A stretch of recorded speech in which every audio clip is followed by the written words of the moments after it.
Thank you for joining into Chef TT. Hope everyone having a good day, prosperous weekend. Keep positivity going on, no negativity in our lives. But today, I'm going to teach y'all how to make a ham. So over here, I have my ham and my ginger ale. I buy Cook's. I like to buy the Cook's portion ham. The shank part, because it gives more meat, and I like it by Cook's. No other brand but that. So I already took and rinsed off my ham. So now what I'm gonna do, I don't put no seasoning on it or nothing. I just use my Canada Dry. So what I'm gonna do is open this up. And if you notice, I have two pans. Two short square pans, because sometimes from the juices of the ham, it may get a little heavy, but this is what I like. I already preheated my oven to 400, so it's nice and hot, ready for the ham. So what I'm going to do is take my ginger ale and just pour it on there. You don't have to put too much. Just enough to soak it.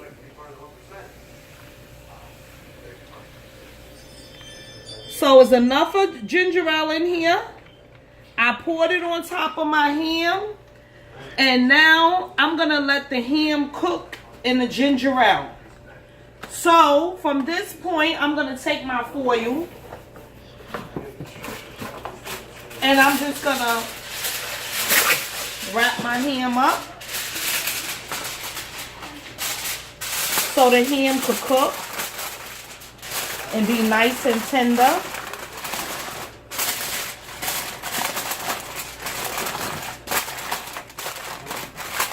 You don't need to use a bag or anything, but this is good enough right here. I'm going to put another piece of foil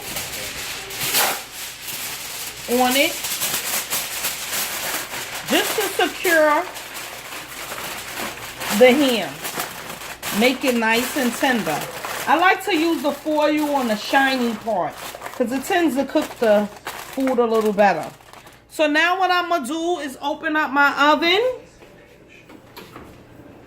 I'm going to place my ham inside here. 400 degrees. Wait, let me just pull it out a little bit. Pull this out. Put my ham down here.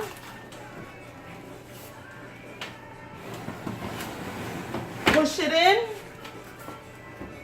Close it. So now I'm going to let my ham cook for a good hour and a half, hour and 45 minutes.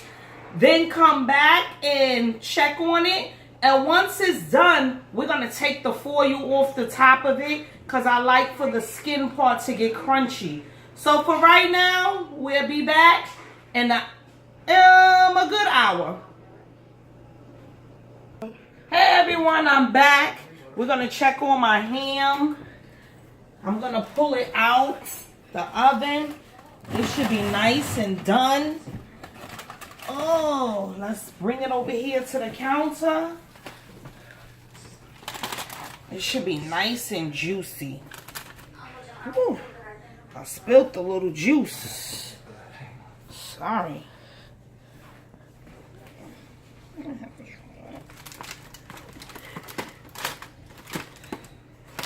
So I'm going to take the foil off of this ham, and then we're going to baste it. Ooh. See how the ham cooked? Nice and juicy. Ooh. Let me baste this. I'm going to baste my ham.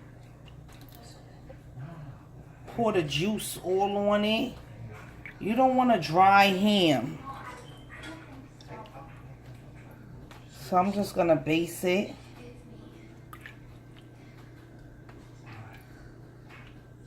You see how it got dark, nice and crispy over there? But once I finish basting the ham, I know you see the nice steam. I'm going to keep basting it. Just keep pouring the juice over it a little bit. because it done cooked in the ginger ale and then it made its own juices. After I do that, what I'm going to do right now, because there's so much juice in this pan, I'm going to drain it a little bit because it's too much juice. So I'm going to just drain it over here. Just pour a little excess off of it. Don't pour it all off. That's enough. So you see how I got it? I have it into the, just a little bit, not too much because you don't want. So I'll just use a little bit of this to base it.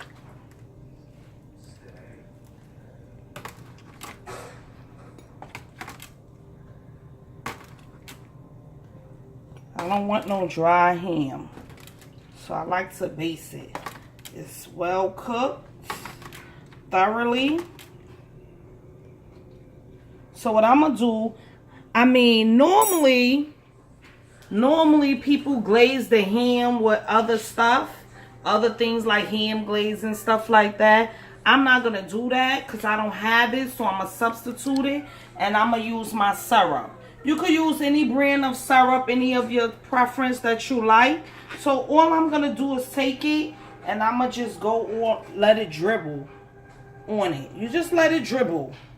You ain't gotta squeeze it all over, and I like it on my skin. Because after I do this, we're gonna put it back in the oven with no foil on it.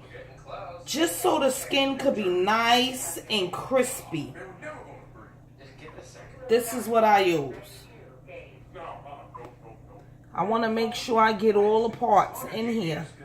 So when they get crispy, it tastes good. Some people may not eat pork. Some people do. But if you do, this is what you do. This is your dressing. So now that's enough of my syrup. So what I'm going to do right now, I'm going to take my ham and we're going to put this back in the oven. Put it back in the oven for a good 15 minutes. Only thing we just want the skin to be nice and crispy with no foil around it. So let's push it in there. And we're going to see how this ham came out. In 15 minutes, we'll be back. Hey everyone, 15 minutes is up. And now let's see our finished product that my peoples was watching me make. This is my ham. Yes. That's just how I like it. Nice and crispy. As you can see, how the skin is burnt on top.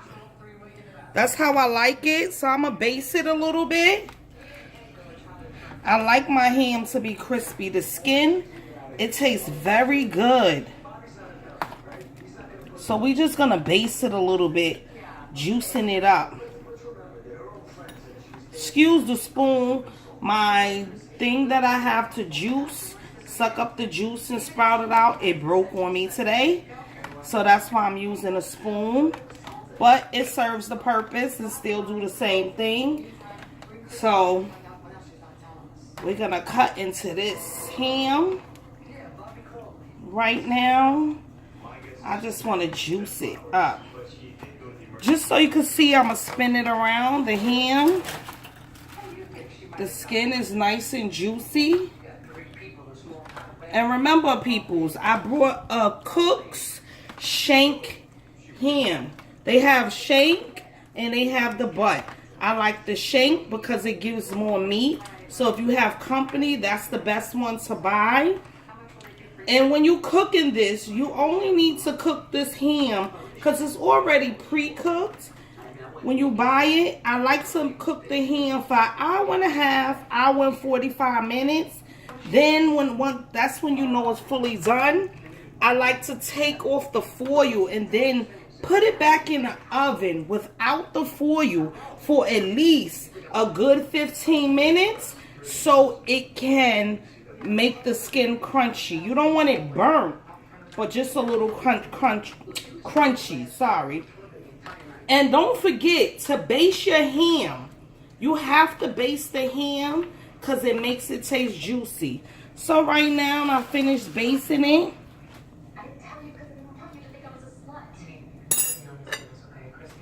And we're gonna cut through this ham right now.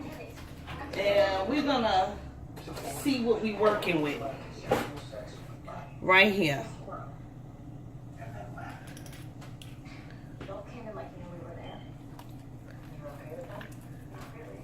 I gotta cut the other way, guys, because I'm not a lefty.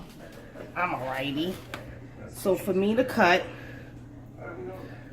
into this ham, as y'all can see I'm doing, just so y'all can see what I did in the finished product. It's nice and hot too, so if it break up, you gotta give me a second. Oops, sorry guys.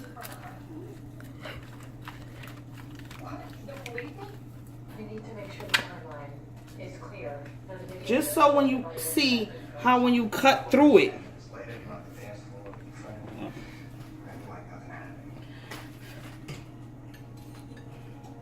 when I cut through it, you can see this is just the finishing product. This is how your ham should look.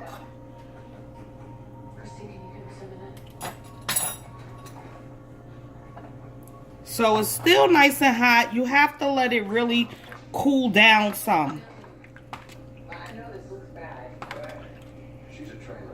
I couldn't cut it all the way. So,